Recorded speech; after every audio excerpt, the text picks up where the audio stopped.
Episode 9 में हम लोग देखते हैं कि 6 दिन बाद वो लोग फाइनली पहुंच जाते हैं ह्यूमन टाउन के अंदर, जिस जगह का नाम है ट्रायन, जो कि गैरिसन सिटी है। गोब्रो अब ये बताता है कि जो डेमी ह्यूमंस हैं वो रेजिडेंशियल एरिया पॉपुलेशन के 20% को घेरते हैं। तभी गेट पर सभी लोग अब गोब्रो को देखकर काफी डर जाते हैं और कहते हैं कि ये तो एक ओगर है। ये सुनने के बाद सभी उन तीनों मर्चेंट को उन लोगों को समझाना पड़ता है कि आखिर ये ओगर है कौन और आखिर वो क्या करने आए हैं। इस वजह से अब उन लोगों को परमिशन मिल जाती है अंदर आने की, साथ में उन लोगों को वहाँ पर रहने की भी जगह मिल जाती है। इसका गोब्रो अब सभी लड़कियों से कहता है कि जितने समय में हम लोग यहाँ पर हैं तुम लोग डिसाइड करो कि तुम लोग यहाँ पर रहना है या फिर मेरे साथ वापस चलना है। तुम लोग का जो भी डिसीजन होगा मैं उसे एक्सेप्ट करूंगा। आखिरकार गोब्लिन्स तुम पर जबरदस्ती हमला कर तुम्हें किडनैप करके लेकर आए थे। गोब्रो वहीं पर मन में सोच रहा होता है कि सही बताऊं तो मैं नहीं चाहता हूँ कि ये लड़कियां मुझसे दूर जाए। और अब अगले सीन में हम लोग देखते हैं वो लाल बालों वाली लड़की गोब्रो को गिल्ड की बिल्डिंग दिखाती है। इसके बाद वो लोग मार्केट्स में आकर उन प्रोडक्ट्स और रॉ मटेरियल को बेचते हैं जो कि उन लोगों ने इकट्ठा किया था। वहीं पर गोब्रो जैसे मर्शनरी गिल्ड के अंदर आता है उसके ऊपर तो हमला ही हो जाता है, तो गोब्रो को सभी लोग को बेहोश करना पड़ता है। गोब्रो रिसेप्शन पे आकर कहता है कि हम लोग को एक मर्शनरी कंपनी रजिस्टर करनी है, पर रिसेप्शनिस्ट तो काफी ज्यादा डरी हुई होती है। एक दादी अब उसे बताती है कि तुम हमारे साथ पहली बार बिजनेस कर रहे हो, इसलिए तुम्हें सबसे पहले एडवेंचर के तौर पर रजिस्टर करना होगा। तो वो लड़की कहती है ठीक है, पेपर वर्क को मैं संभाल लूंगी। और अब अगले सीन में हम लोग देखते हैं वो लोग एक साथ शॉपिंग पर आते हैं। तभी ढामी गोब्रो से कह रही होती है कि मैं कपड़े देखने जा रही हूँ, क्या तुम भी चलोगे? जिस पर गोब्रो कहते नहीं, मैं कुछ इन्फॉर्मेशन इकट्ठी करने जा रहा हूँ। ऐसा बोलने के बाद वो अपना भेष बदल लेता है और वो बिल्कुल वैसे बन जाता है जिस तरीके से वो अपनी पास्ट लाइफ में दिखा करता था। उस समय पर उसका नाम टोमोको कानाटा होता है। वो अब एक तरीके से ह्यूमन बन चुका है और वो टाउन को घूमने जाता है। ये देखकर वो तीनों लोग तो डर जाते हैं और सोचने लगते हैं कि क्या गोब्रो सही में एक ओगर है भी या नहीं। वहीं पर अब गोब्रो जैसे टाउन में आते हैं वो देखते हैं कि सभी लोग तो उसी के बारे में ही बात कर रहे हैं कि किस तरीके से एक अजीब ओगर यहाँ पर आ चुका है। गोब्रो वहीं पर सोच रहा होता है कि मेरी रेपुटेशन यहाँ पर अभी अच्छी नहीं है, ऐसे चलता रहा तो मैं अपनी कंपनी को यहाँ पर एडवर्टाइज नहीं कर पाऊंगा। तभी वो एक गली में आता है और वो देखता है कि उसके ऊपर तो 6 गुंडे नजर रख रहे थे और अब उसके ऊपर हमला कर देते हैं, पर गोब्रो ही उनके ऊपर हमला करके उन लोगों को खा लेता है, जिसके से उसे काफी सारी न्यू एबिलिटीज भी मिलती है। साथ में उसे उन लोगों से कुछ रिंग्स भी मिलती है। उन सभी रिंग्स के ऊपर एक ही डिजाइन होता है, जिसे देखकर गोब्रो सोचते हैं कि क्या ये सभी लोग एक बड़ी ऑर्गेनाइजेशन के लिए काम करते थे। तभी वहाँ पे एक और लड़की को दिखाया जाता है जो कि कुछ लोगों से बात कर रहा होता है कि तुम लोग चीटिंग कर रहे हो, तुमने कहा था कि अगर मैं पेमेंट लाऊंगा तो तुम प्रिंसेस को छोड़ दोगे। जिस पर बंदा उसे कहता है नहीं, हम लोग को थोड़े और पैसे चाहिए, तुमने जो हमें पैसे दिए उसका हमें तुम 3 गुना और दो, तभी हम लोग उस प्रिंसेस को छोड़ेंगे। तभी गोब्रो देखता है कि उन बंदों के हाथों में तो वही सेम रिंग होती है जो कि उन लोगों ने भी पहन रखी थी जिसे गोब्रो ने अभी भी मारा।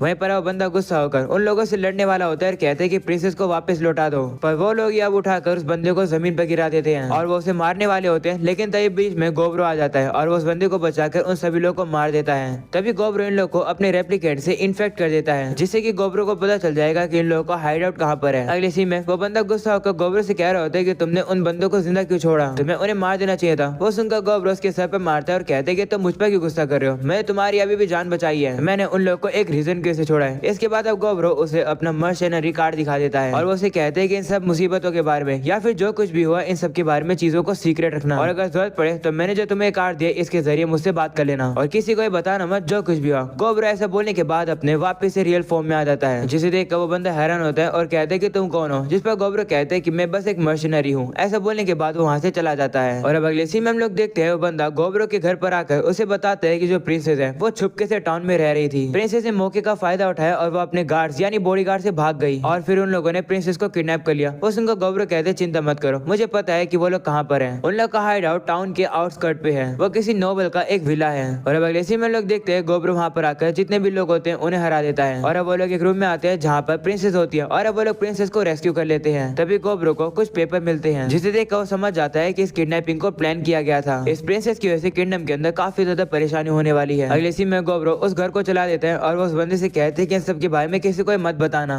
तुम लोग को ये बताना कि प्रिंसेस ने खुद से किडनैपिंग को अरेंज कराया था और प्रिंसेस ने तुम्हें फोर्स किया तो तुम भी उसके साथ मिल गए। तब वो बंदा कहता है कि लेकिन मेरे को प्रिंसेस को तो सच्चाई बताने दो, ऐसा करने पर वो सतर्क हो जाएंगी और उनका किडनैपिंग वापस से कभी नहीं होगी। तभी यहाँ पर गोब्रो का साथी आकर उस बंदे के ऊपर मैजिक करने लगता है और उसे कहते हैं कि सब के बारे में सीक्रेट रखना, अगर तुम लोगों को बता दोगे तो तुम्हें काफी भारी पनिशमेंट सहन करनी होगी। तो जो गोब्रो ने कहा उसकी बात मान लो। तब वो बंदा भी उस बंदे की हिप्नोसिज्म में आ जाता है और इससे पहले कि उस बंदे को होश आ जाए गोब्रो और उसका साथी वहाँ से चले जाते हैं। इसके अंदर को डे 103 दिखाया जाता है जहाँ पर साइजी गोब्रो को इन्फॉर्मेशन देता है कि कुछ गॉब्लिन्स और हॉबगॉब्लिन्स का आज जन्म हुआ है। ये सुनकर गोब्रो काफी ज्यादा खुश होता है कि अब अगली जनरेशन का जन्म हो गया है। गोब्रो भी आज इस जगह से जाने वाला है, पर यहाँ से जाने से पहले उसे सभी लड़कियों का आंसर लेना होगा। वो सभी लड़कियों के पास आता है और सभी लड़कियों ने अब डिसाइड कर लिया कि वो लोग अब गोब्रो के साथ ही जाएंगे, क्योंकि उन लोगों को गोब्रो के साथ रहकर काफी सारी न्यू चीजें ट्राई करनी है। वो सुनकर गोब्रो काफी ज्यादा खुश होता है कि ये लड़कियां उसी के साथ रहेंगी। वो उन लोग का शुक्रिया भी करता है। अगले सीन में हम लोग देखते हैं कि वो लोग उस प्रिंसेस से मिलने के लिए जाते हैं। वो प्रिंसेस गोब्रो से कहती है कि कल रात में सो रही थी, इससे मैं तुमसे बात नहीं कर पाई, पर तुमने मुझे रात में बचाया, उसके लिए शुक्रिया। उसे देखकर लाल बाली वाली लड़की कहती है कि ये लड़की कौन है, जिस पर वो बताती है कि वो स्टैनबर्ड किंगडम की पहले क्वीन कंसर्ट की पहली बेटी है और उसका नाम रूबिलिया है। ये सुनने के बाद सभी लोग हैरान हो जाते हैं। वहीं पर वो बंदा गोब्रो से कहते हैं कि मुझे माफ कर दो, प्रिंसेस पर्सनली आकर आपका शुक्रिया करना चाहती थी। प्रिंसेस अब गोब्रो से कहते हैं कि मुझे पता चला है कि तुम्हारी एक मर्चेंटरी कंपनी है, तो मैं तुम्हें एक जॉब देने आई हूँ। तुम्हें मुझे सेफली रॉयल कैपिटल ऑफ ओसवेयर में पहुंचाना है। वहीं पर गोब्रो प्रिंसेस की टोन को सुनकर काफी ज्यादा हैरान होता है और कहता है कि प्रिंसेस तो काफी ज्यादा इगोइस्टिक है और ये मेरी प्रिंसेस में घबरा भी नहीं रही है, आखिरकार ये है कौन। गोब्रो अब उसे कहते हैं कि मैं तुम्हारी जॉब नहीं करूंगा, क्योंकि तुम्हारे पास ऑलरेडी गार्ड्स हैं जो कि तुम्हें सेफली वहां पहुंचा सकते हैं। तो प्रिंसेस क्या लगती है कि लेकिन मेरे जितने भी गार्ड्स हैं वो सभी बोरिंग हैं, ऐसे मुझे तुम चाहिए हो। वो सुनकर गोब्रो गुस्सा आता है और कहता है कि हम लोग को अपना खुद का काम करना है, हम तुम्हारा क्यों करेंगे।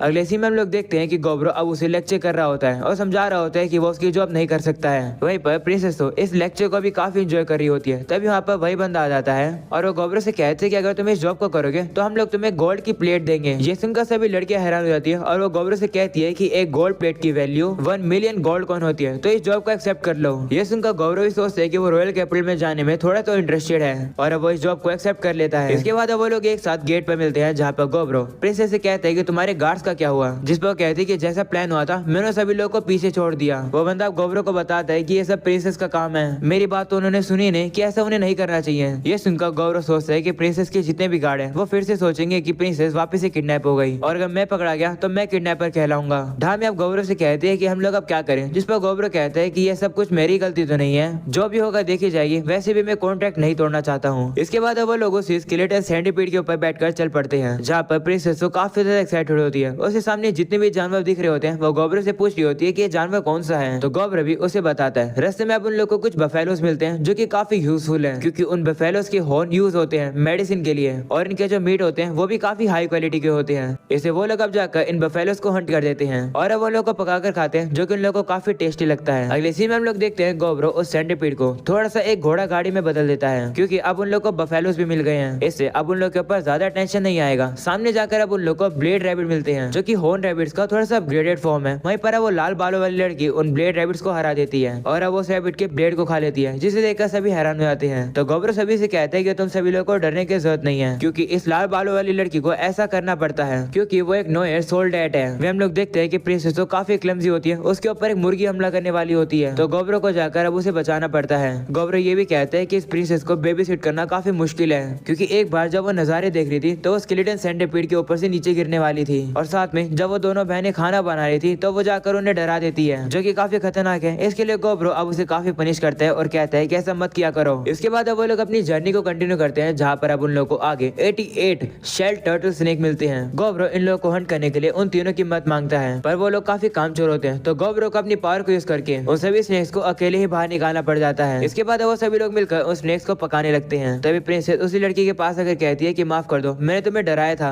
मैं आगे से ऐसा नहीं करूंगी, मैं तुम्हारी मदद करती हूँ खाना बनाने में। तो वो लड़की भी कहती है ठीक है। ये देखकर गोब्रो काफी खुश होता है कि प्रिंसेस थोड़ी अच्छी बन गई है। इसके बाद वो सभी लोग मिलकर उस स्नेक्स को खा रहे होते हैं और इन्हें वो काफी टेस्टी लगता है। इसके बाद वो लोग आगे बढ़ते हैं, जहाँ पर गोब्रो सोचता है कि प्रिंसेस को पता है कि मॉन्स्टर्स कितने डेंजरस होते हैं और ये व्हीकल भी, पर फिर भी वो डर नहीं है, बल्कि वो काफी एक्साइटेड है। ऐसा लग रहा है कि वो जिंदगी में पहली बार कभी बाहर आई है, वो खुलकर एंजॉय करी है। वो तो मेरे कंधे पर इस तरीके से बैठ गई है जैसे कि वो उसका कोई सिंहासन हो। वहीं पर वो बंदा बताने लगता है कि जब से मैं छोटा था तभी से मैं प्रिंसेस को सर्व कर रहा हूँ। इसका गोब्रो बिलीव करता है कि सेमी ये किंगडम का एक नाइट है, इसलिए वो उसे मॉर्निंग की ट्रेनिंग में ज्वाइन करने देगा। तो प्रिंसेस कहती है कि मैं भी ट्रेनिंग में ज्वाइन करूंगी, तो बंदा उसे कहता है नहीं, ये काफी खतरनाक है। तो वो कहते हैं कि मैं थोड़ा बहुत फाइटिंग सीखना चाहती हूँ, जिससे कि मैं एक दिन काम आ सकूं। ये सुनकर गोब्रो काफी इंप्रेस होता है और वो उसे कहते हैं ठीक है, तुम भी ट्रेनिंग कर सकती हो। ये सुनकर प्रिंसेस काफी खुश हो जाती है। और अब अगले सीन में हम लोग उसी बंदे को देखते हैं जो कि ट्रेनिंग कर रहा होता है और अपने लेवल को बढ़ाने की कोशिश कर रहा होता है, पर गोब्रो की ट्रेनिंग उसके लिए काफी ज्यादा हार्ड होती है, वो तो काफी ज्यादा थक भी जाता है। दूसरे हम लोग प्रिंसेस को भी देखते हैं जो कि अच्छा खासा तलवारबाजी सीख रही होती है। इसके बाद वो लोग कुछ माउंटेन्स को पार कर रहे होते हैं और डिसाइड करते हैं कि अगला रूट उन लोग को कौन सा लेना है। वो कह रहे होते हैं कि अगर हम लोग इसी रास्ते पर जाएंगे तो ये रास्ता काफी शॉर्ट पड़ेगा, पर साथ में ये जगह काफी डेंजरस भी है, क्योंकि यहाँ आसपास में फैले से ईगल्स का नेस्ट है। गोब्रो पूछते हैं कि वो कौन सी ईगल होती है, जिस पर वो बंदा बताता है कि वो इन माउंटेन्स में सबसे स्ट्रॉन्गेस्ट प्रजाति है। वो तेज भी होते हैं और साथ में उन लोग के पास पैरालाइज करने का पॉइजन भी होता है और उन लोग का लीडर जेड ईगल है जिसके पास ब्लेसिंग्स की पावर है। तभी वो चश्मा लड़की कहती है कि अगर जेड ईगल हमारे सामने आया तो हम लोग मारे जाएंगे। बस उनका गोब्रो डिसाइड करता है कि वो लोग सीधा जेड ईगल को ही मारने चलेंगे। और अब अगले सीन में हम लोग उन्हीं तीनों को देखते हैं जो कि सोच रहे होते हैं कि आखिर हम लोग को जेड ईगल से लड़ाई क्यों करनी पड़ेगी, ये तो खुद के पैर पर ही कुल्हाड़ी मारने जैसा है। वहीं पर हम लोग गोब्रो को देखते हैं जो कि उन ईगल से लड़ने के लिए छत पर आ जाता है। वो अपने वेब का यूज करके सभी ईगल्स को पकड़ लेता है और मार देता है, जिसके बाद अब वो ईगल्स को पका लेते हैं और अब वो लोगों से खा लेते हैं। गोब्रो अब कहने लगता है कि चीजें अभी तो काफी स्मूथ चल रही थी पर अचानक से मुझे कुछ बुरी फीलिंग आने लगी। गोब्रो वहीं पर सभी लोगों से कहता है कि तुम सभी कैरेज के अंदर ही रुकना क्योंकि मेरे सामने अभी जेड ईगल है। वो सुनकर सभी डर जाते हैं और कहते हैं कि हारना मत, जिस पर गोब्रो कहते हैं कि चिंता मत करो, मैं हारूंगा नहीं क्योंकि मैंने डिसाइड कर रखा है कि जो मॉन्स्टर मेरे सामने आएंगे मैं उन्हें हराकर खा लूंगा। और अब अगले सीन में हम लोग देखते हैं 1 घंटा बीत जाता है। गोब्रो की फाइट अभी तक चल रही होती है। सभी लोग सोच रहे होते हैं कि क्या गोब्रो ठीक है। वहीं ढामी कहती है कि गोब्रो बिल्कुल ठीक होगा क्योंकि एक बार गोब्रो ने रेड बियर के साथ फाइट करी थी वही पूरी रात, पर फिर भी गोब्रो जीता। ये सुनकर बंदा कहता है कि वो बियर अलग है पर जेड ईगल तो उस बियर से कई ज्यादा पावरफुल है। हम लोग को ये सोचना चाहिए कि अगर गोब्रो मर जाएगा तो हम लोग यहाँ से भागेंगे कैसे। तो ढामी कहती है कि मैं तो कहीं भी नहीं जाऊंगी, अगर गोब्रो मर भी जाएगा तो भी, अगर ऐसा होगा तो मैं उस ईगल को मार दूंगी भले इसमें मेरी जान क्यों ना चली जाए। तभी अचानक से वो लोग देखते हैं कि बाहर शांति हो जाती है और वो लोग जैसे बाहर देखते हैं वो ये देखकर डर जाते हैं क्योंकि वहाँ पर गोब्रो का हाथ पड़ा हुआ था। हम लोग अब गोब्रो को देखते हैं जो कि उस जेड ईगल से लड़कर काफी ज्यादा बुरी हालत में होता है। ये देखकर वो लोग कहने लगते हैं कि सीन तो काफी ज्यादा बुरा है, हम लोग को जल्दी से जल्दी यहाँ से भाग जाना चाहिए। तभी हम लोग उस ईगल को देखते हैं जो कि गोब्रो के चारों तरफ काफी तेजी से घूमने लगती है। ये देखकर गोब्रो कहते हैं कि लगता है इस ईगल की यही लिमिट है, मैं और लड़ना चाहता था पर टाइम नहीं है। ऐसा बोलने के बाद गोब्रो अपने उसी कटे हाथ को वापिस से उठा लेता है और सीधा उसे खा लेता है। ये देखकर वो तीनों हैरान हो जाते हैं और कहते हैं कि क्या तुम पागल हो, तुमने अपने ही हाथ को खा लिया। हम गोब्रो को देखते हैं जैसे वो अपना कटा हुआ हाथ खाता है उसका जो कटा हुआ हाथ होता है वो वापिस आ जाता है और साथ में उसका कटा हुआ पैर भी। गोब्रो अब उस ईगल से कहते हैं शुक्रिया मेरे ट्रेनिंग कराने के लिए, अब मुझे पता चल गया कि तुम कितने ताकतवर हो, अब समय आ गया सीरियस होने का। ऐसा बोलने के बाद गोब्रो अपने उसी आर्मर के अंदर आ जाता है और अब अपने वेब के जरिए उस ईगल को पकड़ लेता है और अब वो कहता है कि मैंने इस ईगल के विंग पकड़ लिए हैं तो ये अपना कंट्रोल खो देगा और अब ये अच्छे से नहीं उड़ पाएगा। गोब्रो अब काफी तेज से जाकर उस ईगल के सर पर मुक्का मारता है जिससे कि वो ईगल काफी जोर से जाकर जमीन पर गिरती है। गोब्रो भी अब उसके पास आता है और कहता है कि मुझे लगा नहीं था कि तुम इतने से ही मर जाओगे जबकि तुम्हारे पास ब्लेसिंग भी थी। गोब्रो ने इस ईगल को हरा दिया। ये देखकर सभी लोग काफी हैरान हो जाते हैं। तभी गोब्रो देखता है कि उस ईगल के हर्ट के पास में कोई स्टोन होता है जो कि चमक रहा होता है। गोब्रो उसे बाहर निकालता है और कहता है कि ये एक सोल स्टोन है। वो लड़की अभी अब गोब्रो को बताती है कि ये जो स्टोन है ये काफी ज्यादा रेयर है। 100 ब्लेसिंग इम्ब्यून बॉस क्लास मॉन्स्टर में से किसी एक मॉन्स्टर के अंदर ये मिलता है। इसका यूज पावरफुल मैजिक आइटम्स बनाने के लिए भी किया जाता है और अगर इसे बेचोगे तो तुम्हें इतने पैसे मिलेंगे कि तुम एक छोटी कंट्री खरीद सकते हो। और अब अगले सीन में लोग देखते हैं गोब्रो अब उस ईगल को पकाकर खा लेता है और उसे अब काफी सारी न्यू एबिलिटीज मिलती हैं। वो देखता है कि उसके एक्सोस्केलेटन्स में अब विंग्स भी आ चुकी हैं जो कि जेड ईगल के ही हैं। तभी यहाँ पर प्रिंसेस आती है और वो उसे कहती है कि जब भी तुम किसी भी क्रिएचर को मारते हो तो तुम उसे खा क्यों लेते हो। ये सुनकर गोब्रो को याद आता है कि लोग उससे यही क्वेश्चन उसकी पास्ट लाइफ में ही पूछा करते थे पर गोब्रो का आंसर वही सेम रहेगा। वो प्रिंसेस को बताता है कि मैं उन्हें इसलिए खाता हूँ क्योंकि मैंने उन्हें मारा है। अगर मैं किसी चीज को मारता हूँ तो वो मेरे खुद के भलाई के लिए है क्योंकि मैं सर्वाइव करना चाहता हूँ। अगर मुझसे मिलने के बाद कोई मर जाता है तो हो सके तो मैं उन्हें खा लेता हूँ ताकि उस पर्सन के या फिर किसी भी क्रिएचर के जो भी रिग्रेट्स हैं और गुस्सा है मैं उन्हें अपने साथ ले चलूं और ताकि वो खत्म भी हो जाए। गोब्रो कहते हैं कि यही आंसर उसने उन लोगों को भी दिया था अपनी प्रीवियस लाइफ में जिन लोगों के साथ वो काम किया करता था, पर उन लोगों ने गोब्रो का आंसर सुनकर गोब्रो को अजीब बताया था। वहीं पर प्रिंसेस तो गोब्रो का आंसर सुनने के बाद थोड़े समय के लिए शांत हो जाती है। गोब्रो सोचते है कि शायद से प्रिंसेस के दिमाग में और कोई भी थॉट्स होंगे जिसके बारे में वो सोचती रहती है, पर अभी के लिए मेरा इरादा है उन मॉन्स्टर्स को खाना और चैलेंज करना जो मेरे रास्ते के बीच में आएगा। इसके बाद वो लोग अपनी कैश में बैठकर अपनी जर्नी को कंटिन्यू करते हैं और अब यहीं पर हो जाता है ये एपिसोड खत्म। पसंद आया हो तो लाइक कर देना, चैनल पर न्यू हो तो सब्सक्राइब कर देना। मिलते हैं अगले एपिसोड के अंदर, तब तक के लिए बाय बाय।